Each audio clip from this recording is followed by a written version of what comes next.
आज के कार्यक्रम में आपका स्वागत है। हरियाणा और जम्मू कश्मीर के चुनावों के बाद और पिछले दिनों और भी कई चुनाव हुए, लोकसभा का चुनाव हुआ है और लंबे समय से नरेंद्र मोदी के सत्ता में आने के बाद अ, राहुल गांधी एक खास तरह से काम कर रहे हैं। उनकी स्टाइल ऑफ फंक्शनिंग, उनकी भाषण कला, ये सारी चीजें एक साथ सामने हैं और मीडिया एक तरह से एक हवा बनाने में लगा हुआ है कि अ, राहुल गांधी तो नरेंद्र मोदी के सामने बौने हैं। नरेंद्र मोदी महानायक है और वो राहुल गांधी नरेंद्र मोदी को चुनौती नहीं दे सकते। ये एक मिथ मीडिया ने क्रिएट किया है जो कि गलत है।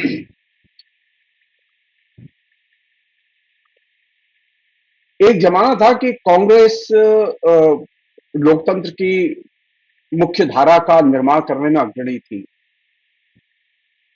कांग्रेस ने जिस लोकतंत्र का निर्माण किया था उसको एकदम रिवर्स में ले जाके एकदम प्रतिगामी तरीके से अधमरा कर दिया गया है। और ये जो लोकतंत्र को प्रतिगामी लोकतंत्र में कन्वर्ट करना, ये सबसे बड़ा जो है राजनीतिक अपराध है। और ये राजनीतिक अपराध और किसी ने नहीं, आरएसएस ने और बीजेपी ने मिलकर किया है। हम सब लोग जानते हैं कि लोकतंत्र, और अब इसमें एक और चीज ऐड हुई, वो ये कि मीडिया आ गया इसमें पूरा। पहले मीडिया का एक हिस्सा खुला रहता था और थोड़ा सा हिस्सा था जो कि रिएक्शनरी पॉलिटिक्स को सपोर्ट करता था। अभी यह है कि मीडिया खुल के रिएक्शनरी या हम ये कहें कि प्रतिगामी लोकतंत्र के पक्ष में खड़ा हुआ है। और साइबर मीडिया का एक बहुत बड़ा स्पेस प्रतिगामी लोकतंत्र के पक्ष में खड़ा है।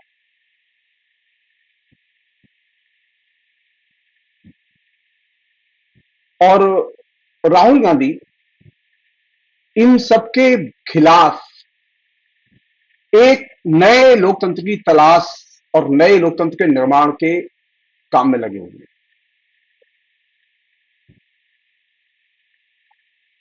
मेरा कांग्रेस से कोई संबंध नहीं।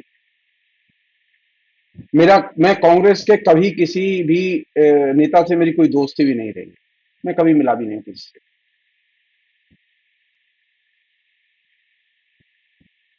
मेरी कोई दिलचस्पी भी नहीं है। मेरी दिलचस्पी डेमोक्रेसी में, और डेमोक्रेसी का जो नया फॉर्म विकसित किया है और नया जो कंटेंट विकसित किया है राहुल गांधी ने, मेरी उसमें दिलचस्पी है।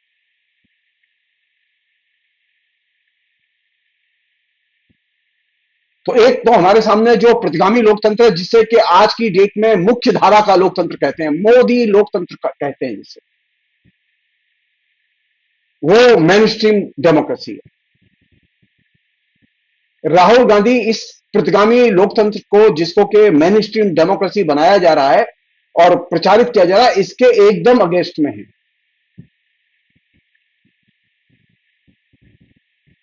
राहुल गांधी नरेंद्र मोदी के लोकतंत्र के पैराडाइम में न तो काम करते हैं, न उसे मानते हैं, न उसे किसी भी तरह स्वीकृति देते हैं।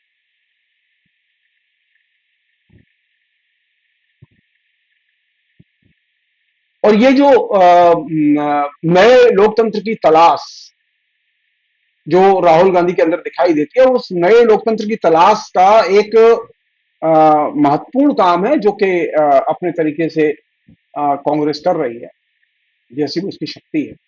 और ये काम बाकी संगठनों को भी करना चाहिए जो डेमोक्रेसी को बचाना चाहते हैं। और इस प्रतिगामी लोकतंत्र की जो मुख्य धारा तैयार की गई है, इससे निकल के एक नए वैकल्पिक लोकतंत्र को निर्मित करना चाहते हैं, उनको भी ये काम करना चाहिए कि उन्हें इसके अनुरूप और इसके अनुकूल सांगठनिक संरचनाएं विकसित करनी चाहिए। हम ये भी कह सकते हैं कि राहुल गांधी जो है वो हाशिए के लोकतंत्र की निर्माण की प्रक्रिया में लगे हुए हैं और आरएसएस और बीजेपी हिंदुत्ववादी लोकतंत्र के निर्माण की प्रक्रिया में लगे हुए हैं और ये बहुत बड़ा डिफरेंस है।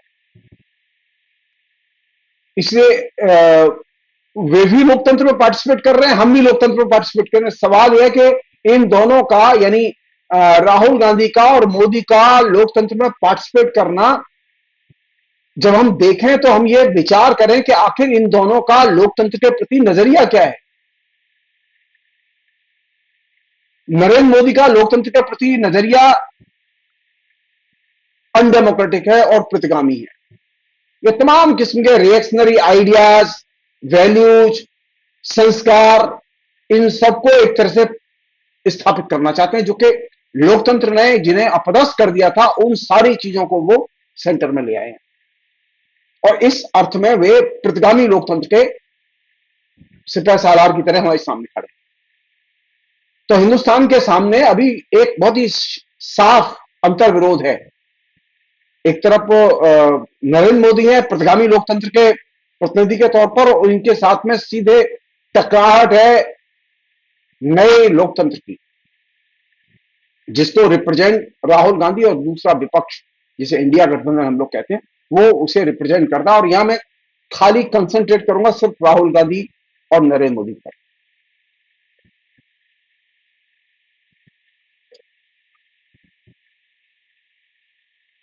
लोकतंत्र का काम क्या था? लोकतंत्र का काम यह था कि डेमोक्रेसी की रक्षा के लिए, डेमोक्रेसी में जो ह्यूमन राइट्स हैं उनके जो वायलेशंस होते हैं उनकी रक्षा के लिए, डेमोक्रेसी के हकों के विस्तार के लिए संघर्ष करना।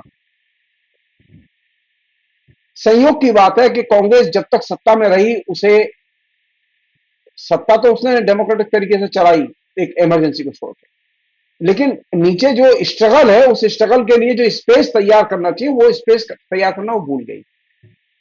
ये उसकी वीकनेस थी और राहुल गांधी ने इसी वीकनेस को पकड़ा है और ये उन्होंने सबसे बुद्धिमानी का काम किया और वहीं से वे सारी की सारी जिसे कहें कि नई कांग्रेस एक तरह से बनाने की कोशिश, नए कांग्रेस के एजेंडे को बनाने की कोशिश और नए लक्ष्य कांग्रेस के निश्चित करने की कोशिश वो कर रहे हैं।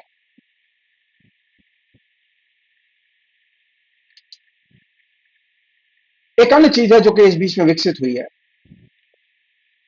वो ये कि राहुल गांधी ने बाकायदा सॉलिड जगह जगह जहां तक हो सकती है उनसे वो कांग्रेस संगठन के कार्यकर्ताओं का एक तरह से कैडर स्ट्रक्चर भी बनाया है जो कि अच्छी चीज है।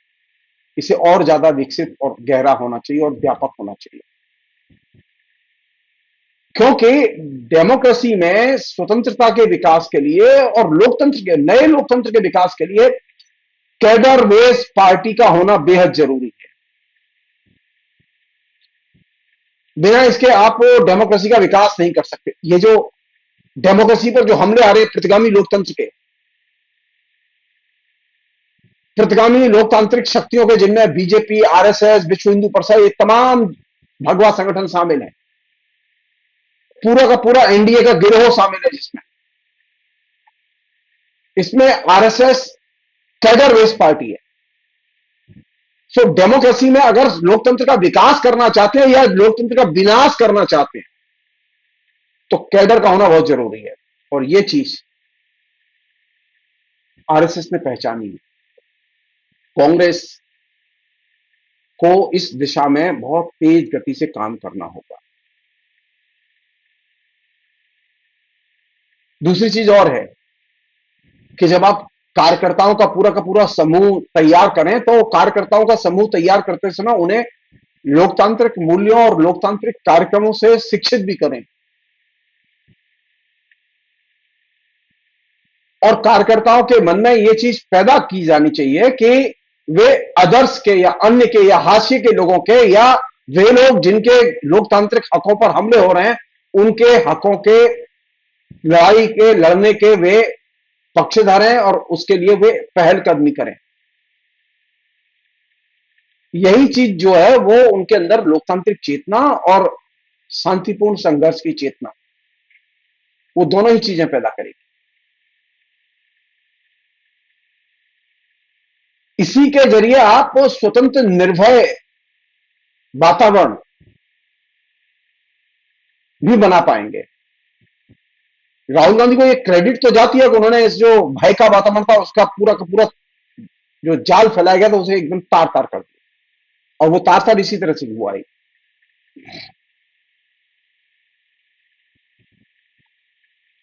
और दूसरी चीज जो उन्होंने की है वो ये कि नरेंद्र मोदी के मनमाने शासन का टॉप से लेकर नीचे तक हर स्तर पर वो विरोध कर रहे हैं। तो डेमोक्रेसी के विकास के लिए मनमाने शासन का विरोध, जिसे हम लोग अधिनायकवादी शासन कहते हैं, उन तमाम रूपों का विरोध जो कि अलोकतांत्रिक हैं या प्रतिगामी लोकतंत्र के पक्षधर हैं या उनकी उनमें लाक्षणिक विशेषताएं हैं, उनका विरोध, यही वह चीज है जो कि विभिन्न किस्म के तबकों को, विभिन्न किस्म के समूहों को नए लोकतंत्र के निर्माण की प्रक्रिया में और राहुल गांधी के इर्द गिर्द या कांग्रेस के इर्द गिर्द या इंडिया गठबंधन के इर्द गिर्द गोल बंद करने में मदद करती है। एक और चीज है जो कि बहुत ही इंटरेस्टिंग चीज है, राहुल गांधी जब बोलते हैं ना तो वो एकदम बहुत ही ट्रांसपेरेंट ढंग से और बिना किसी छद्म के बोलते हैं। उनके भाषण में ये नहीं होता कि वो कह कुछ रहे हैं और करेंगे कुछ। जैसे नरेंद्र मोदी के भाषण में ये होता है कि वो जो कह रहे हैं वो करेंगे नहीं। उन्होंने कहा था हम 2 करोड़ रोजगार देंगे हर साल, लेकिन उनको दिए नहीं। हाँ, ये तो एक चुनावी स्टंट था। उन्होंने कहा था 15 लाख देंगे ना। राहुल गांधी जो बोलते हैं वो इस मायने में महत्वपूर्ण है, उनका भाषण इस मायने में महत्वपूर्ण है कि वे छल की भाषा का इस्तेमाल नहीं करते, और नरेंद्र मोदी छल की भाषा का इस्तेमाल करते हैं। तो जब राहुल गांधी बोलते हैं तो वे लोगों के मन को स्पर्श करते हैं, उन लोगों के मन को स्पर्श करते हैं जो छल की भाषा पसंद नहीं करते। और जो इससे भी बड़ा काम करते हैं वो ये कि लोगों के अंदर धीरे धीरे धीरे धीरे उन्होंने हताशा को, भय से आक्रांत होने के भाव को नष्ट करने में बहुत बड़ी सफलता अर्जित की है, जो कि सत्ता में जाने से भी ज्यादा महत्वपूर्ण है।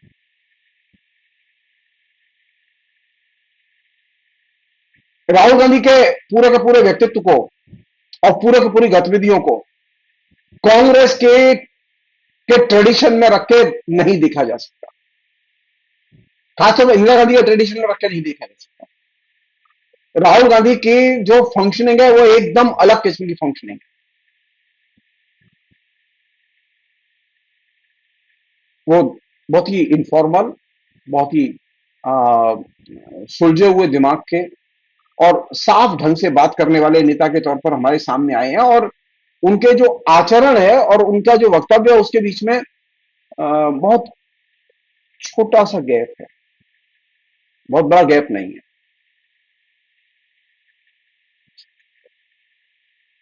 आप ये भी कह सकते हैं कि वो एक नए किस्म के बुर्जुआ कल्चर का हिस्सा है। वो पहला ऐसा नेता है जो कि टी शर्ट और पैंट में पब्लिक मीटिंग में आता है। ये जो नई जो कल्चर है उस कल्चर का वो प्रतिनिधि चरित्र है।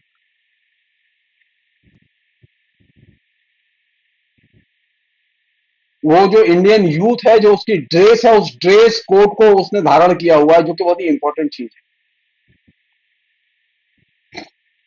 हाँ, उनके विचारों पर नेहरू का असर है, उनके विचारों पर गांधी का असर है, उनके विचारों पर और बहुत सारे लेफ्ट आइडियोलॉजी के मानने वाले नेताओं का असर है।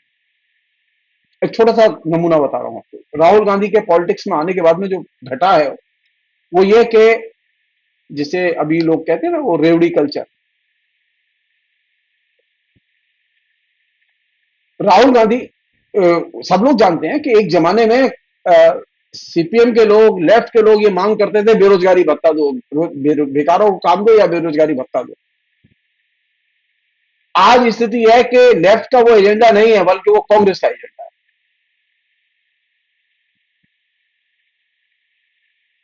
कांग्रेस ने जहां जहां मैनिफेस्टो जारी किया उसमें उसने इन चीजों को रखा, लेकिन नए लोकतंत्र के लिए जरूरी चीजें हैं। एक अन्य चीज है और बहुत महत्वपूर्ण चीज, जो राहुल गांधी के भाषणों में, उनके व्यक्तित्व में दिखाई देती है, उनके तमाम जो भाषण यूट्यूब पर अवेलेबल हैं, वो ये कि वे अ, इतिहास को कभी भूलते नहीं है और वे कभी इतिहास का दुरुपयोग नहीं करते। नरेंद्र मोदी इतिहास को मैनिपुलेट करते हैं और इतिहास का विकृतीकरण करते हैं, और ये बहुत बड़ा फर्क है।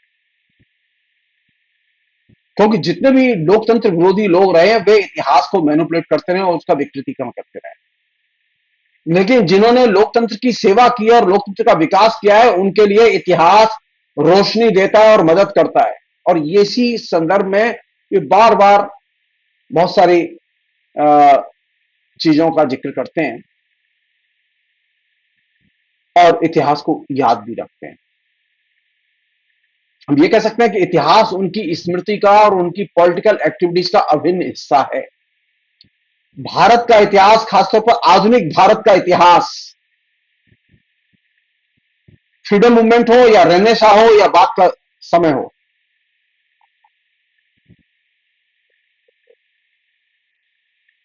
ये जो इतिहास है, ये इतिहास राहुल गांधी की एक्टिविटीज का, आचरण का हिस्सा है। और ये चीज बहुत महत्वपूर्ण चीज है। ये चीज नरेंद्र मोदी का एकदम मिसिंग है, एकदम मिसिंग है। क्यों? क्योंकि नरेंद्र मोदी की लोकतंत्र के विकास में कोई दिलचस्पी नहीं है, बल्कि प्रतिगामी लोकतंत्र के विकास में दिलचस्पी है। और यही वजह है कि उनके लिए इतिहास चेतना, इतिहास बोध, इतिहास की के अनुसार आचरण करना, उसे सीखना, ये उनके व्यवहार का, राजनीतिक नजरिए का हिस्सा ही नहीं है। और ये बहुत बड़ा फर्क है।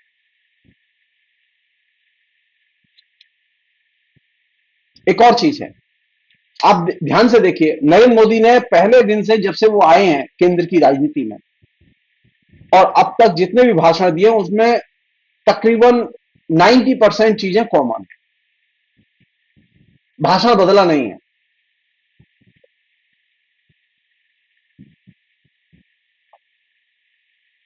उनके भाषण में कोई नई चीज नहीं होती।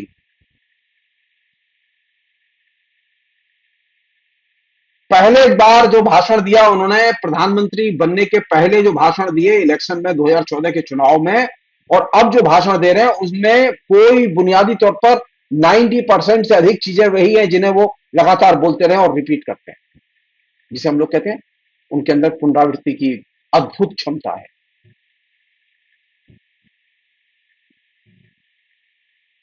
वे कभी भी कंटेम्प्रेरी पॉलिटिक्स, कंटेम्प्रेरी जो प्रॉब्लम है, पॉलिटिकल प्रॉब्लम है, सोशल प्रॉब्लम है, कल्चरल, कभी भी ध्यान नहीं देते। और ये अपने आप में एक बड़ी चुनौती है, जिसे कि कायदे से समझा जाना चाहिए। और ये घटनाक्रम अपने आप में चिंता की चीज है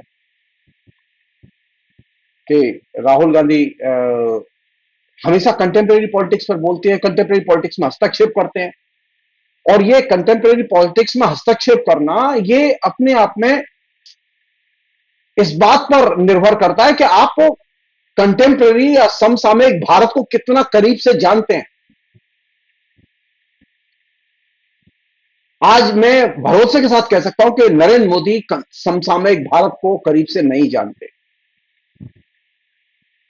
अगर जानते होते तो उनके भाषण में बेरोजगारी की समस्या आती, उनके भाषण में गरीबी की समस्या आती, लेकिन उनके भाषण में गरीबी, बेरोजगारी आती ही नहीं है। लगता है कि हिंदुस्तान में ये समस्या ही नहीं है अब। जहां उनका राजनीतिक एजेंडा होता है इलेक्शन का, वहां तो वे स्त्री उत्पीड़न की, आरजी कार की घटना की और दूसरी सुंदरबन में जो घटना हुई थी उसका जिक्र करेंगे, लेकिन जब वो उत्तर प्रदेश जाएंगे तो बलात्कार की घटना का जिक्र नहीं करेंगे।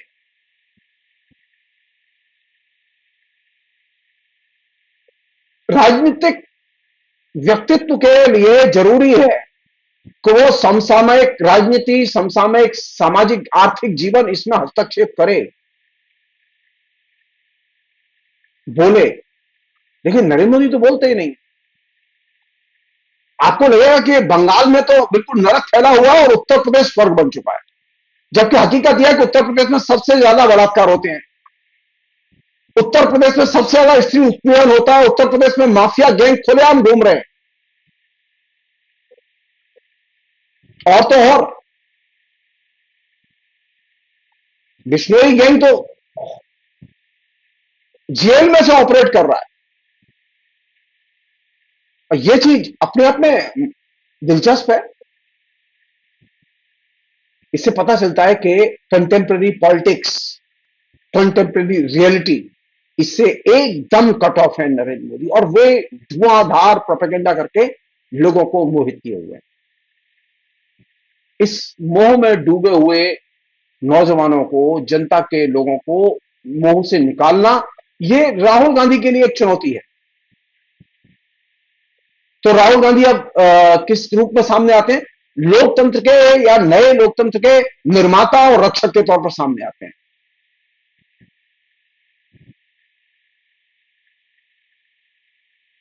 लगातार वो इसी तरह के भाषण उन्होंने दिए, और उसमें एक खास तरह की चीज है, वो ये कि आप राहुल गांधी के भाषण को चाहें तो आप छोड़ सकते हैं बीच में। वो एक लोकतांत्रिक संबंध बनाते हैं सुनने वाले से, वो अपने मुंह में बांटते नहीं है। और आपको बात अच्छी लगे तो सुनो। और एक अन्य चीज, और महत्वपूर्ण चीज ये कह के मैं अभी फिलहाल, ये फर्स्ट एपिसोड है मेरा राहुल गांधी के और नरेंद्र मोदी के तुलनात्मक मूल्यांकन को लेकर, वो ये कि राहुल गांधी की खूबी है कि वो विवाद के मुद्दे खड़े करते हैं जो डेमोक्रेसी से जुड़े हुए हैं। नरेंद्र मोदी एक भी विवाद का मुद्दा जो डेमोक्रेसी से जुड़ा हुआ है, डेमोक्रेसी के विकास से जुड़ा हुआ है, उन्होंने आज तक खड़ा नहीं किया। तो डेमोक्रेसी का विकास कैसे होगा? परिवारवाद, भाई भतीजावाद, सिर्फ इसके आधार पर नहीं।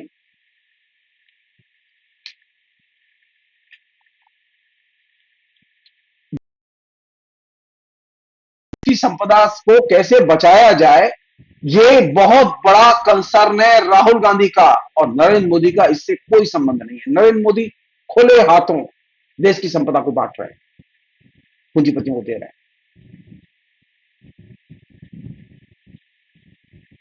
नरेंद्र मोदी के तमाम इस तरह के खैरात बांटने के बावजूद पूंजीपतियों के, भारत की जीडीपी में उछाल नहीं आया है।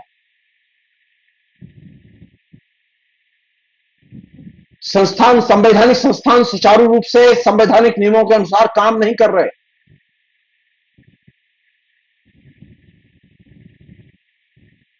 जनता की लोकतांत्रिक चेतना नीचे की तरफ गई है, गिरी है, उसमें विकास नहीं हुआ है। और ये सारी की सारी जिम्मेदारियां, ये सारी सारी चुनौतियां, ये सारे के सारे चेतना के एरिया, इनमें एकदम हस्तक्षेप कर रहे हैं राहुल गांधी।